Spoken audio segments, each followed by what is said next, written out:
Hello mga bitry natin tong burong mangga. Ginawa ko lang to. Suka na may paminta. Na ilang araw na to nakababa din. Wait lang. Ayan siya. So, try na natin. 5 days na ata itong nakababad o 1 week na. Pwede pa ba to? Tikman natin. Isa lang muna pala. Kung masarap. Tingnan mga bi.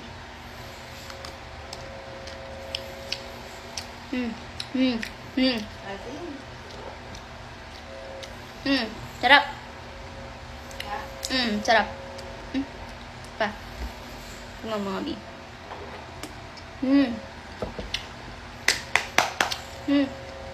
Try mo. Ito nga. Din ba? Try mo. Sagyan natin asin. Para ko nakakasig sa'yo yan eh. Ito pa mga bi. Asin. Kung walang salt mo, ito mo ng walang salt. Mas masarap pag may salt. Sarap. The best mga bi.